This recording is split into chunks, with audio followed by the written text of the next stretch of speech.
I'm Maeve. Today's Thursday. Welcome to your Pocket News, where we're talking about Tony Blair, asylum seekers and monkeys. So let's go.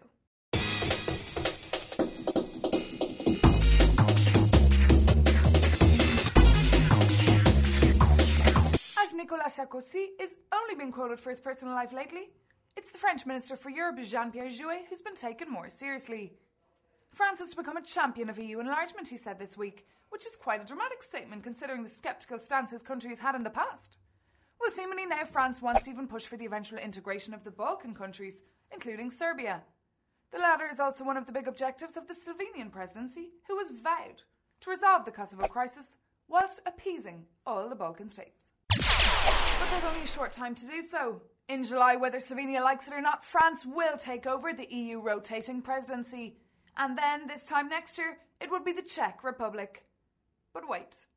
The Lisbon Treaty creates a new post within the EU, that of a permanent president.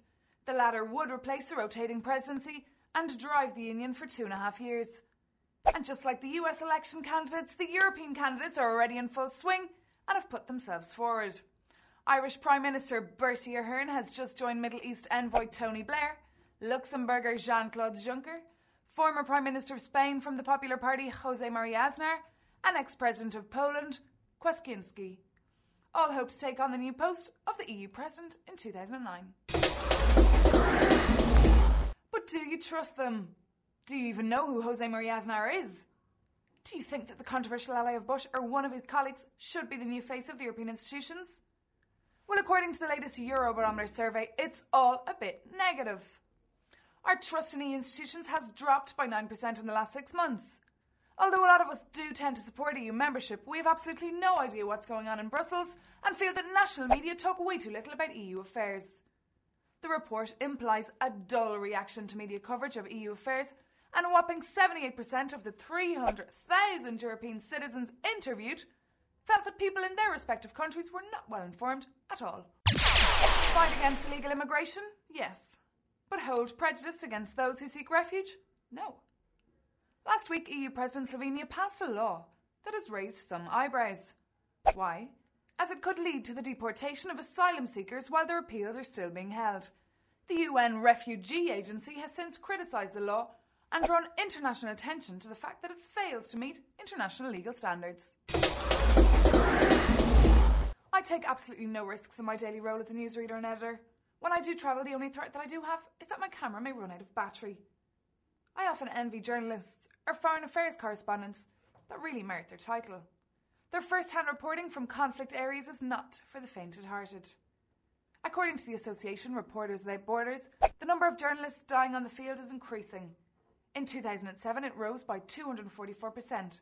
Last year alone, at least 86 journalists were killed in the world, half of them in Iraq. It's that time of the year again. Slimming pills, detox diets, gym membership.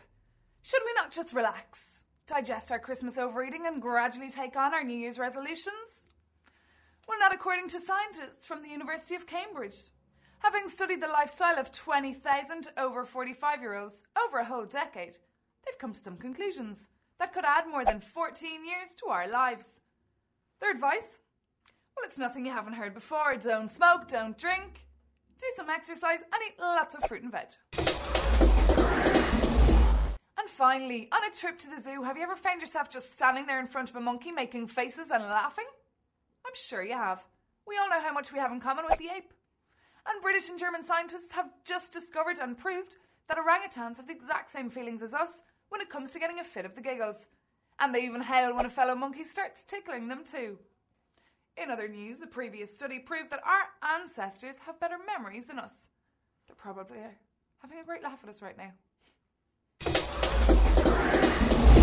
Well, that's all for today, Thursday. Have a good one, and I'll see you again tomorrow in Euro Pocket News. Oh, and excuse my bad pronunciation of the ex-president of Poland. Bye.